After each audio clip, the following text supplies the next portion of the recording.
जय श्री श्याम। कैसे हैं आप सब लोग? मैं अच्छी हूँ और आशा करती हूँ कि आप लोग भी श्याम बाबा की कृपा से बहुत ही अच्छे होंगे।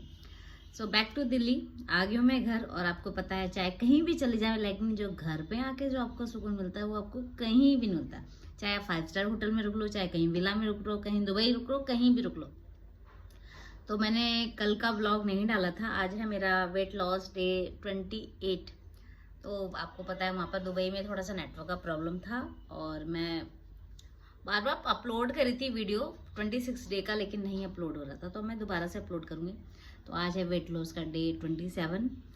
तो आपको पता है, कहीं से बैक टू बैक फ्लाइट लेके आओ तो कितनी थकान हो जाती है। मैं दुबई से निकली थी, मेरी दुबई से थी फ़्लाइट 11:40 की।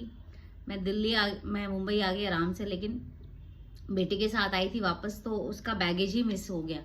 बैगेज मिस हो गया, उस चक्कर में हम लोग लेट हो गए। उसके बाद उसकी तबीयत खराब हो गई।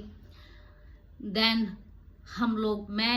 वो निकल गई मुंबई के लिए और मैं आ गई दिल्ली के लिए। लेकिन उससे पहले क्या हुआ? उससे पहले ये हुआ कि मेरी फ़्लाइट हो गई मिस। मेरी फ़्लाइट थी 7 बजे की, मेरी फ़्लाइट हो गई मिस। अब मिस हो गई फ़्लाइट, क्योंकि आपको पता है 1 घंटे पहले हमें चेक इन करना होता है। और मैं जब तक चेक इन वाली सीट तक पहुंची, तब तक टाइम निकल चुका था। फिर भी मैंने पेशेंस दी। मैंने कहा कुछ नहीं, अब जो भी होगा देखा जाएगा, उसमें भी कोई अच्छाई होगी। फिर मैं गई, उनको मैंने बोला ऐसी ऐसी प्रॉब्लम। उन्होंने कोई बात नहीं, इट्स ओके मैम। तो मैंने फिर 3,000 रुपये एक्स्ट्रा और दिए। फ़्लाइट हुई फिर 12:30 बजे की। 12:30 बजे की हो के फ़्लाइट, फिर मैं दिल्ली आई। दिल्ली आके फिर कैब करी, कैब अप करके घर आई। घर आके देखा तो हालत ख़राब हुई पड़ी थी बहुत ज़्यादा। फिर भी मैंने कहा ज़्यादा कुछ नहीं, थोड़ा बहुत साफ़ सुफ करा घर, क्योंकि कल मेरे बेटे का पेपर भी था। साफ़ सुफ करा आराम से। फिर मैं और एक और चीज़, घर आई तो देखा सिलेंडर ही ख़त्म। चाय भी नहीं पी सकती थी मैं। कुछ नहीं हो सकता आज तो। उसके बाद मैं जा नहा धो के सो गई। मैं कब उठी मुझे नहीं पता। टाइम मेरे घर की घड़ी के सेल भी ख़त्म हो चुके थे।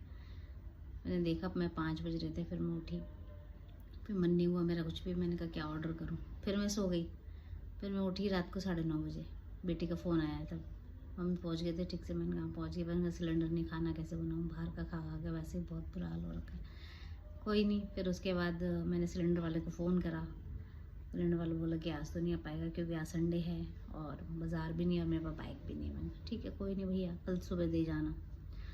देन रात को फिर मुझे 9:30 बजे लगी भूख। मैंने करा ऑर्डर, और उसमें भी एक और स्यापा। मैंने करा ओनियन पराठा अपने लिए ऑर्डर, लेकिन पर आ गया वो सिंपल बटर रोटी चटनी के साथ। मेरा इतना दिमाग ख़राब हुआ, बहुत ज़्यादा। कोई नहीं, क्या कर सकते हैं। मैंने फिर बटर रोटी चटनी के साथ खाई, क्योंकि भूख लग रही थी बहुत ज़्यादा। जब मैं दुबई से निकली थी तभी मैंने खाया था। फ्लाइट में मैंने कुछ खाया नहीं, क्योंकि मेरे को थकान हो रही थी बहुत ज़्यादा। मन ही नहीं करा मेरा कुछ खाने का।